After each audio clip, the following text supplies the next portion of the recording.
Hello. तो आज के लेक्चर में हम पढ़ने वाले हैं हमारे नेक्स्ट एग्जाम्पल। तो देखिए हमारा 15 नंबर तक जो भी हमारे एमसीक्यूज थे वो हमने कंप्लीट कर लिए थे। अभी 16 नंबर का एमसीक्यू हम लेने वाले हैं आज के लेक्चर में।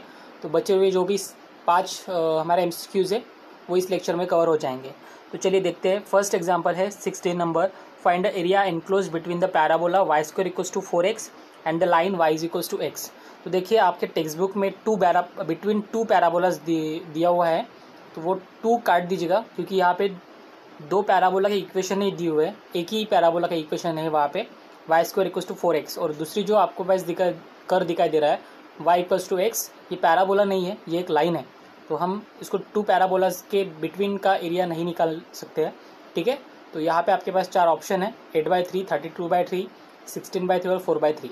तो चलिए सॉल्व करते हैं इस क्वेश्चन को। तो देखिए डायग्राम मैंने पहले से यहाँ पे निकाल के रख दी है। तो आपको पता है कि Y square equals to 4x से मतलब y की 2 वैल्यूज़ पे x पॉजिटिव, तो हमारी टर्म होगी इस तरह से, हमारा जो पैराबोला इस तरह से बन जाएगा।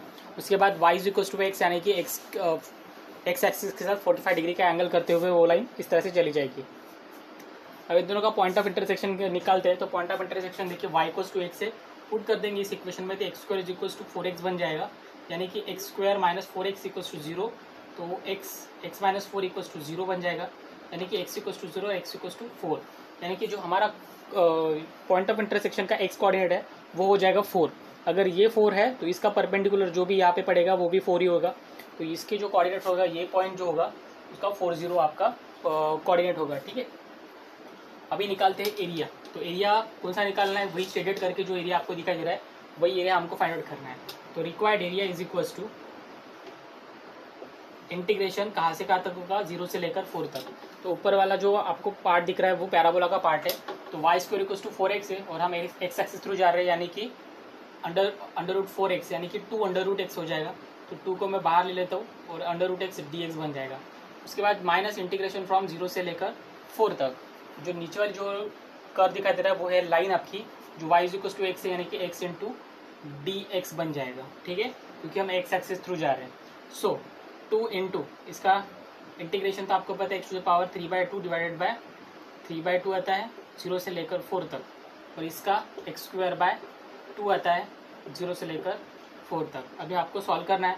तो ये 2 टू 4 हो जाएगा, 4/3 इंटू 4 पुट कर देंगे, यानी कि 4 टू द पावर 3/2 बन जाएगा। उसके बाद माइनस, ठीक है, 16/2, ओके, 0 तो 0 छोड़ दो। उसके बाद देखते हैं। सो यहाँ पे 4 टू द पावर 3/2 यानी कि 8 हो जाता है, राइट, माइनस 16/2 यानी कि 8।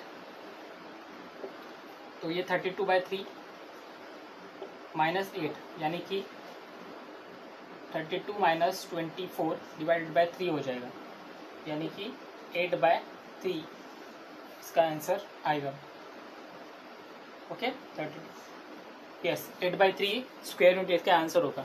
तो कौन सा ऑप्शन है यहाँ पे, option number first 8/3 square unit. तो इस क्वेश्चन का आंसर होगा हमारा 8/3 स्क्वायर यूनिट। आपके किताब में 16/3 आंसर दिया होगा, तो एक्चुअली वो पैराबोला को पकड़ के दिया होगा, लेकिन वो आंसर तो नहीं आएगा। तो इसका जिस तरह से ये क्वेश्चन पूछा गया है उसका आंसर 8/3 होने को आना, ठीक है। तो लिख लीजिएगा इस क्वेश्चन को अच्छे से, और जो भी करेक्शन मैंने करने के लिए कहा है वो कर लीजिएगा, ठीक है। तो हम चलते हैं हमारे नेक्स्ट एग्जाम्पल पे। अब चलते हैं हमारे एग्जाम्पल नंबर 17 तक। 17 वाला जो क्वेश्चन है वहाँ पे दिखाई दे रहा है, the area bounded by the curve y is equals to tan x x axis and x equals to π/4, और 4 ऑप्शन आपके पास दिए हुए हैं, ठीक है। तो इसका डायरेक्ट आंसर निकालते हैं हम, ज़्यादा कुछ करने की जरूरत नहीं है, ग्राफ निकालने की जरूरत नहीं, क्योंकि आपको पता होना चाहिए कि जो tan x है हमारा वो 0 से लेकर π/4 तक कंटिन्यूस फंक्शन होता है। तो अगर फंक्शन नहीं तो डायरेक्टली रिक्वायर्ड एरिया जो भी है डायरेक्टली फॉर्मूला लगा दो। tan का ग्राफ आपको पता ही हो है, अगर नहीं पता है तो आप देख लीजिए, और ये 0 से लेकर π/4 तक ही निकालना है, ठीक है। तो the area bounded by the curve y is equals to tan x x axis and x equals to π/4, ठीक है। तो देख लीजिए यहाँ पे डायग्राम भी आपके पास सामने है ही, ये डायग्राम आपके सामने छोटी सी कर दिया है मैंने। tan x ऐसे tan 0 0 हो जाता है, बाद में π/2 को छूएंगे नहीं, क्योंकि tan π/2 हमारी अनडिफाइंड होता है, यानी कि इन्फिनिटी आती है उसके आंसर, तो वो उस लाइन को टच नहीं कर रहा है, डायरेक्टली ऊपर ऊपर जा रहा है। ठीक है, तो वैसे तो आपको 0 से लेकर π/4 तक का एरिया निकालना है, तो डेफिनेटली कुछ ना कुछ एरिया कवर कर रहा है वो हमारा कर्व, और कंटिन्यूस कर्व है, तो और इतना एरिया कवर कर रहा है आपको दिखाई दे रहा है। तो हम डायरेक्टली फॉर्मूला लगा सकते हैं 0 से लेकर π/4 तक tan x और dx। और tan x का इंटीग्रेशन आप सभी को पता है, log ऑफ sec x आता है, जिसकी वैल्यू होगी 0 से लेकर π/4 तक। तो यहाँ पे पुट कर देंगे sec π/4 minus log of sec 0। sec π/4 यानी कि सभी को पता है √2 होता है, और log sec 0 यानी कि 1 होता है। तो log 1 इज 0, और ये आता है 1/2 जो है 1/2 आगे log 2। ठीक है, तो ये 0 आ जाएगा, तो हमारा जो आंसर होगा ये होगा 1/2 log 2। ठीक है, ऑप्शन नंबर ए। किताब में आपको 1/3 है, तो 3 को कैंसिल कर दीजिए वहाँ से, और 2 लिख लीजिए वहाँ पे। ठीक है, थोड़ा सा करेक्शन करना है आपको बुक में, और इस तरह से आपको इस क्वेश्चन को सॉल्व करना है। तो चलिए लिख लीजिए इसको। तो अभी बढ़ते हमारे नेक्स्ट एग्जाम्पल पे, एग्जाम्पल नंबर 18। तो देखिए क्या है एग्जाम्पल में, the area of the reason bounded by the curve है यहाँ पे, x² = 16y, y = 1, y = 4, x = 0 in first quadrant. यहाँ पे फर्स्ट क्वाड्रेंट पे ही निकालना पड़ रहा है। ठीक है, तो आप सभी को डायग्राम से ही इक्वेशन से ही पता चल रहा है कि ये जो डायग्राम आपके निकालने वाली है वो कौन सा कर्व होगा, x² = 16y, यानी कि x के दो वैल्यूज़ पे y पॉजिटिव, ये पैराबोला बन रहा है हमारा। ठीक है, तो यहाँ से मैं पैराबोला को ड्रॉ कर रहा हूँ, ये हो गया। ठीक है, ये पैराबोला ड्रॉ हो गया हमारा, x² = 16y। उसके बाद y = 1 वाली बात है, तो ये देखिए ये 1 लेट इट बी 1, और ये 4 है सपोज, तो ये लाइन इस तरह से बच जाएगी। ठीक है, तो ये y = 4 वाली लाइन है, y = 1 वाली लाइन है, और x = 0 यानी कि ये वाली लाइन तो आपके पास दिखाई देती है। ओके, तो y एक्सिस यानी कि x = 0 लाइन होती है हमारी। तो आपको फर्स्ट क्वाड्रेंट का एरिया निकालना है, यानी कि बस यही इतना ही एरिया निकालना है। तो कुछ भी नहीं है, बहुत सिंपल सा क्वेश्चन है। तो रिक्वायर्ड एरिया जो है आपका कहाँ से कहाँ तक होगा, y एक्सिस थ्रू जा रहे हैं हम, 0 से नहीं 1 से लेकर 4 तक। ठीक है, तो हमारा यही कर्व है, यानी कि ये आपको लिखना है in the form of y। तो y के फॉर्म ऑफ लिखना है तो आपको क्या होगा, x = 4 √y होगा dy। ठीक है, क्योंकि हम y एक्सिस थ्रू जा रहे हैं, तो 4 √y dy होगा। ओके, तो यहाँ से 4 को बाहर ले लेते हैं, और y का इंटीग्रेशन y⁴ 3/2 डिवाइडेड बाय 3/2 1 से लेकर 4 तक। अब 3/2 ये बाहर निकाल लीजिए, कांस्टेंट है, तो 8/3 बन जाएगा, इनटू पुट कर देंगे तो 4⁵ 3/2 माइनस 1⁵ 3/2। तो ये 8/3 माइनस ये आता है हमारा 8, और ये आता है हमारा 1, यानी कि 8/3 × 7 यानी कि 56/3। ये हमारा आंसर होगा इस क्वेश्चन का। तो ऑप्शन नंबर डी इसका करेक्ट आंसर है, 56/3 स्क्वायर यूनिट। ठीक है, तो ये आपका इस क्वेश्चन का आंसर होगा। तो इस तरह से इस क्वेश्चन को सॉल्व करना है, छोटे छोटे स्टेप्स है, बस धीरे धीरे कीजिए, आ जाएगा आंसर आपका। ठीक है, तो अब चलते हैं हमारे नेक्स्ट एग्जाम्पल पे, example number 19। The area of the region included between y² = 4ax and x² = 4ay। तो यहाँ पे दो कर्व आपके पास दिए, और दोनों के दोनों आपको पैराबोला ही दिख रहे हैं। तो इस पैराबोला को हमने ड्रॉ कर लिया है, देख लीजिए फिगर में। तो ये जो आपका पैराबोला है, ये सबसे पहले y² = 4ax है, और ये जो पैराबोला आपको दिखाई दे रहा है वो x² = 4ay, ये पैराबोलाज है आपके पास। और शेडेड रीजन आपको दिखाई दे रहा है, और वही शेडेड रीजन का एरिया आपको फाइंड आउट करना है। 4 ऑप्शन आपके सामने है, तो है ही। ठीक है, तो चलिए सॉल्व करते हैं। सबसे पहले पॉइंट ऑफ इंटरसेक्शन को फाइंड आउट करते हैं, और पॉइंट ऑफ इंटरसेक्शन के लिए आपको क्या करना पड़ेगा, कोई भी एक इक्वेशन दूसरे इक्वेशन में पुट कर देना पड़ेगा। ठीक है, हम एक्स एक्सिस थ्रू ही जाएंगे, तो बस एक्स एक्सिस से एक्स के कोऑर्डिनेट ही निकालना है हमको। तो चलिए मैं इस इक्वेशन में पुट कर देता हूँ। ये x² = 4a है, इनटू y की वैल्यू उस इक्वेशन से पुट करता हूँ, तो वो हो जाएगी 2√a √x, 2√a√x बन जाएगी। ठीक है, उस इक्वेशन से अगर मुझे निकालना है तो अब स्क्वेयरिंग कर देता हूँ। तो स्क्वेयरिंग कर दूंगा तो ये x⁴ हो जाएगा, और 64 ये ए स्क्वायर और ये ए और ये एक्स इस तरह से बन जाएगा। तो यहाँ से एक एक्स कैंसिल कर देते हैं, तो यहाँ पे 3x³ हो जाएगा और 64 यानी कि 4 का क्यूब है और यहाँ पे a का क्यूब है, तो सिंपली आपको x = 4a मिल जाएगा। तो यहाँ पे जो पॉइंट ऑफ इंटरसेक्शन है एक्स कोऑर्डिनेट, इस पॉइंट ऑफ इंटरसेक्शन का एक्स कोऑर्डिनेट हमारा 4a होगा। अगर वो 4 है तो बस ये भी पॉइंट जो परपेंडिकुलर हम एक्स एक्सिस पे लेंगे वो भी 4a ही होगा एक्स कोऑर्डिनेट। तो इस तरह से आपको पॉइंट ऑफ इंटरसेक्शन मिल जाएंगे। तो चलिए पॉइंट ऑफ इंटरसेक्शन हमने निकाल लिया है। अब निकालते हैं दूसरी चीज़, अब एरिया निकालते हैं। ठीक है, तो रिक्वायर्ड एरिया = क्या होगा, इंटीग्रेशन फ्रॉम 0 से लेकर 4a तक। तो सबसे पहले ऊपर वाला कर्व जो आपको दिखाई दे रहा है पैराबोला, वो है y² = 4ax। तो उससे अगर निकालेंगे तो हो जाएगा 2 √a √x dx हो जाएगा, और उसमें से माइनस करना है आपको 4a। नीचे वाला कर्व जो आपका x² = 4ay है, तो यहाँ से x² / 4a मिल जाएगा। ठीक है, तो इस तरह से आपको मिल जाएगा। तो 2 ये a जो है यहाँ पे बाहर निकल जाएगा। √x का डेरिवेटिव इंटीग्रेशन है ये 0 से लेकर 4a तक, माइनस 1/4a कांस्टेंट है बाहर, x³ 3 0 से लेकर 4a तक।